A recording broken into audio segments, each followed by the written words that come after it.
అలానే విశ్వేశ్వరరావు ఆంధ్రప్రదేశ్లో రాజ్యసభ అభ్యర్థుల ఎంపిక సందడితో పాటు త్వరలో కేంద్ర ప్రభుత్వం నియమించబోయేటువంటి గవర్నర్ల ఎంపిక గురించి కూడా చర్చ జరుగుతుంది.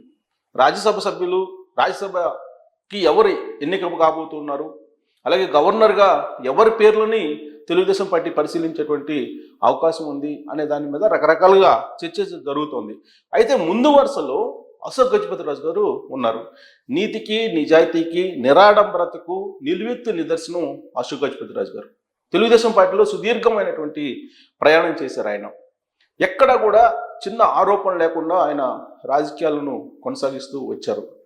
రాజుల కుటుంబం నుంచి వచ్చినటువంటి ఆయన అంతే రాజరిక దర్పంతో రాజకీయాలను కూడా చేశారు నిరాడంబరంగా. ఆయన ఎప్పుడు కూడా పేదలకు అందుబాటులో ఉండేవాళ్ళు, అందరినీ గౌరవిస్తారు, సౌమ్యుడు. ఇన్ని రకాల క్వాలిటీస్ ఉన్నటువంటి అశోక్ గజపతిరాజు గారిని గవర్నర్గా ఎంపిక చేయడానికి కేంద్ర ప్రభుత్వం కూడా సుముఖంగా ఉంది అని చెప్పి తెలుస్తుంది. డిసెంబర్లో గవర్నర్ల ఎంపిక జరగబోతుంది, కేంద్ర ప్రభుత్వం గవర్నర్ల నియామకం చేయబోతుంది అని చెప్పి ఢిల్లీ వర్గాల నుంచి సమాచారం రాగానే ఇమీడియట్గా తెలుగుదేశం పార్టీ నుంచి ఎవరు గవర్నర్ అయ్యేటువంటి అవకాశం ఉంది అనే దాని మీద విస్తృతంగా చర్చ జరుగుతుంది. దాంట్లో భాగంగా అశోక్ గజపతిరాజు గారి పేరు ప్రముఖంగా వినిపిస్తుంది. ఆ తర్వాత యనమల రామకృష్ణుడు గారి పేరు వినిపిస్తుంది. వీళ్ళిద్దరిలో ఎవరో ఒకరికి వస్తుంది అనేటువంటి టాక్ అయితే తెలుగుదేశం పార్టీలో అంతర్గతంగా జరుగుతుంది. అయితే యనమల రామకృష్ణుడు గారి కుటుంబీకులు చాలామంది చట్టసభల్లో ఇప్పటికే ఉన్నారు. ఆ కోణం నుంచి చూస్తే అశోక్ గజపతిరాజు గారిని గవర్నర్గా చేసేటువంటి అవకాశం ఉంది అనేది తెలుస్తోంది తెలుగుదేశం పార్టీ నుంచి అత్యంత విశ్వసనీయంగా. ఇక రాజ్యసభకు వచ్చేటప్పటికి ఆల్రెడీ 3 రాజ్యసభ స్థానాలు ఉన్నాయి. వాటికి ఆల్రెడీ షెడ్యూల్ కూడా ఇచ్చారు, నోటిఫికేషన్ కూడా రాబోతుంది. డిసెంబర్ 20వ తారీఖున ఎన్నిక కూడా జరగబోతుంది.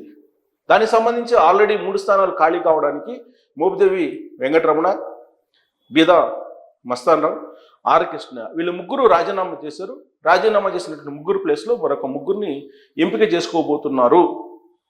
అయితే ఎవరు అభ్యర్థులు అనే దాని మీద కొంచెం డెప్త్గా నాకున్నటువంటి పరిచయాలను బట్టి అన్వేషిస్తే 3 పేర్లు వినిపిస్తూ ఉన్నాయి 3 పోస్టులకి. బీదా మస్తాన్ రావు మరోసారి ఆయన్ని కంటిన్యూ చేసేటువంటి అవకాశం ఉంది తెలుగుదేశం పార్టీ నుంచి అని చెప్పి తెలుస్తుంది.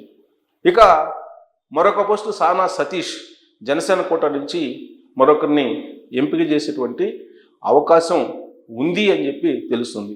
3వ పోస్టు కేంద్రంలో ఉండేటువంటి కేంద్ర మంత్రి ఒకరికి ఏపీ నుంచి రాజ్యసభను ఇవ్వబోతున్నారు అనేది ఫిక్స్. ఇది ఢిల్లీ వర్గాల నుంచి అందుతున్నటువంటి సమాచారం. కారణం ఏంటంటే కేంద్రంలో ఉండేటువంటి మంత్రివర్గంలో ఉన్నటువంటి వాళ్ళకి 6 నెలల్లో ఎంపీ కావాలి. ఆ కోణం నుంచి చూస్తే ఆంధ్రప్రదేశ్ నుంచి ఒక ఎంపీ స్థానాన్ని రాజ్యసభ నుంచి తీసుకోవడానికి కేంద్ర ప్రభుత్వం డిసైడ్ అయింది. ఆ మేరకు ఆల్రెడీ కూటమిలో ఒక ఒపీనియన్ వచ్చినట్టు కూడా తెలుస్తుంది. కాబట్టి 3 రాజ్యసభ స్థానాలకి 3 పేర్లు ఫిక్స్ అయిపోయాయని చెప్పి కూడా తెలుస్తుంది. ఒకటి ఆల్రెడీ సానా సతీష్కి జనసేన వైపు నుంచి, 2 బీజేపీకి. సో బీదా మస్తాన్ రావు వైఎస్ఆర్ కాంగ్రెస్ పార్టీ నుంచి రాజ్యసభలో ఉన్నాడు. ఆయన రాజీనామా చేసి ఇప్పుడు తెలుగుదేశం పార్టీ నుంచి ఆయన కంటిన్యూ కాబోతూ ఉన్నారు. ఇది రాజ్యసభ సభ్యులకు సంబంధించి. ఇక గవర్నర్కు సంబంధించి అశోక్ గజపతిరాజు గారికి అవకాశం వచ్చేటువంటి అవకాశం ఉంది అనేది కూడా వినిపిస్తుంది. ఇందుకీ అశోక్ గజపతిరాజు గారి నేపథ్యం ఏంటి, ఆయన్నే ఎందుకు తెలుగుదేశం పార్టీ గవర్నర్గా ఎంపిక చేసేటువంటి అవకాశం ఉంది అని విశ్లేషించుకుంటే కనుక ఆయన నేపథ్యం రాజకీయపరమైనటువంటి చరిత్ర కొంత ఘనంగానే ఉంటుంది. సో ఆయన చరిత్ర ఏంటి, ఆయన నేపథ్యం ఏంటి అనేది ఒకసారి బ్రీఫ్గా చూద్దాం. విజయనగర రాజ్యానికి వారసుడు అశోక్ గజపతిరాజు గారు. స్వాతంత్ర్యం రాకముందు విజయనగర సామ్రాజ్యం, ఆ విజయనగర సామ్రాజ్యానికి సంబంధించిన రాజుల వారసత్వం నుంచి వచ్చినటువంటి నాయకుడు అశోక్ గజపతిరాజు గారు. విజయనగరం రాజ్యానికి వారసుడు. విజయనగరం చివరి మహారాజు పూసపాటి విజయరామ గజపతిరాజు కుమారుడు ఈ అశోక్ గజపతిరాజు గారు. చివరి రాజు కుమారుడు, విజయనగరం చివరి రాజు కుమారుడు. ఇక గ్వాలియర్ సింధియా స్కూల్లో ఆయన చదివారు. అలాగే హైదరాబాద్ హెచ్పిసిఎల్ హైదరాబాద్ పబ్లిక్ స్కూల్లో విద్యాభ్యాసం చేశారు ఆయన. విశాఖపట్నం విఎస్ కృష్ణా కాలేజీలో డిగ్రీ పూర్తి చేశారు. చాలా హుందాగా చదువులు కూడా చదివారు ఆయన. అంతే హుందాగా సంస్కారంగా కూడా ఉంటారు. చదువు సంస్కారం పుష్కలంగా ఉన్నటువంటి లీడర్. పార్లమెంటుకు ఎన్నికైనటువంటి తండ్రి విజయరామ గజపతిరాజు, సోదరుడు ఆనంద గజపతిరాజు, వాళ్ళ తండ్రి అలాగే సోదరుడు ఆయనకంటే ముందు విజయరామ గజపతిరాజు అలాగే ఆనంద గజపతిరాజు చట్టసభలకు ఎంపికయ్యారు. మొట్టమొదటిసారిగా అశోక్ గజపతిరాజు గారు 1978లో జనతా పార్టీ నుంచి ఆయన ఏపీ అసెంబ్లీకి, యునైటెడ్ ఆంధ్రప్రదేశ్ ఉన్న ఏపీ అసెంబ్లీకి ఆయన అడుగుపెట్టారు రాజకీయాల్లో. 1982లో తెలుగుదేశం పార్టీ ఆవిర్భవించింది. ఎన్టీ రామారావు గారు పార్టీని ప్రకటించారు. ఆ తర్వాత అశోక్ గజపతిరాజు గారు తెలుగుదేశం పార్టీలో చేరారు. అప్పటి నుంచి ఇప్పటి వరకు తెలుగుదేశం పార్టీలో కొనసాగుతూ ఉన్నారు. ఎన్ని సంక్షోభాలు వచ్చినా, ఎన్ని ఆఫర్లు వచ్చినా ఇతర పార్టీల నుంచి అటువైపు చూడలేదు అశోక్ గజపతిరాజు గారు.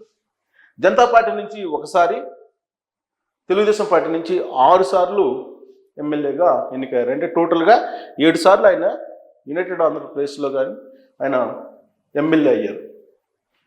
ఇక ఏపీ ప్రభుత్వంలో ఎక్సైజ్, రెవెన్యూ, వాణిజ్య, ఆర్థిక, శాసన సభ వ్యవహారాల శాఖ మంత్రి పదవులను నిర్వహించారు. ఆయన నిర్వహించినటువంటి ఈ మంత్రిత్వ శాఖల్లో ఆయనకంటూ ఒక ప్రత్యేకమైనటువంటి గుర్తింపుని కూడా తీసుకొచ్చుకున్నారు. ఎక్సైజ్ కానీ, రెవెన్యూ కానీ, వాణిజ్య, ఆర్థిక, శాసనసభ వ్యవహారాల శాఖ మంత్రి పదవులు అంటే కీలకమైనటువంటి పదవులను ఆయన నిర్వహించారు. 2014లో విజయనగరం ఎంపీగా ఆయన ఎన్నికయ్యారు. ఎన్నికయ్యి కేంద్ర మంత్రిగా, కేంద్ర విమానయాన శాఖ మంత్రిగా ఆయన బాధ్యతలు స్వీకరించి ఆంధ్రప్రదేశ్కి గ్రీన్ఫీల్డ్ ఎయిర్పోర్ట్లు కానీ, ఇంటర్నేషనల్ ఎయిర్పోర్ట్లు కానీ తీసుకురాగలిగారు ఆయన.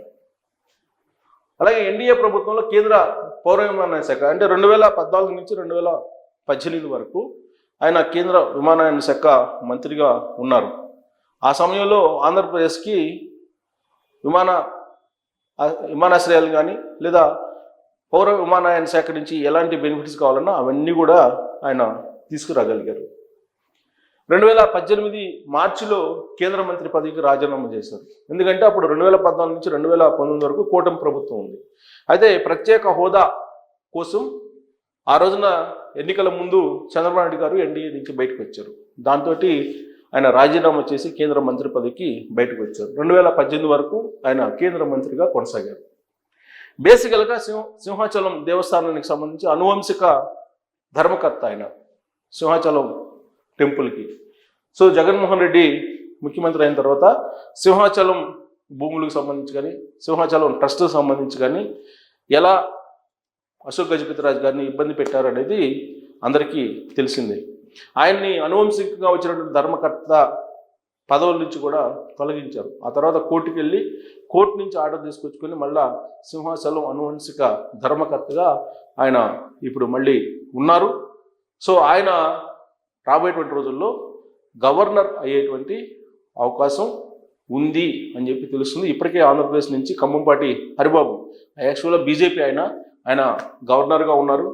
అలాగే తెలంగాణ నుంచి దత్తాత్రేయ గారు ఉన్నారు. ఇప్పుడు రాబోయేటువంటి రోజుల్లో డిసెంబర్లో జరగబోయేటువంటి గవర్నర్ల ఎంపికలో అశోక్ గజపతిరాజు గారికి ప్రథమ స్థానం, ప్రముఖ స్థానం ఉండేటువంటి అవకాశం ఉంది, ప్రాధాన్యత కూడా ఉండేటువంటి అవకాశం ఉందని చెప్పి తెలుస్తూ ఉంది. బీజేపీ కూడా దానికి ఇంట్రెస్ట్గా ఉందని చెప్పి తెలుస్తుంది. చంద్రబాబు నాయుడు గారు అశోక్ గజపతిరాజు గారికే ప్రాధాన్యత ఇచ్చి ఆయన్నే గవర్నర్గా చేసేటువంటి అవకాశం ఉంది అని చెప్పి తెలుస్తుంది. కాబట్టి ఇప్పుడు రాజ్యసభ రేసులో ఆయన లేరు అనేది చాలా క్లియర్గా అర్థమవుతుంది. సో రాజ్యసభ కానీ లేదంటే రాబోయే రోజుల్లో గవర్నర్ కానీ ఎవరు అయ్యేటువంటి అవకాశం ఉంది తెలుగుదేశం పార్టీలో అంటే నాకున్నటువంటి ఇన్ఫర్మేషన్ ప్రకారం నేను మీకు ప్రజెంట్ చేశాను. సో మీ అభిప్రాయం ఏంటి అనేది తెలియజేయచ్చు. Thank you.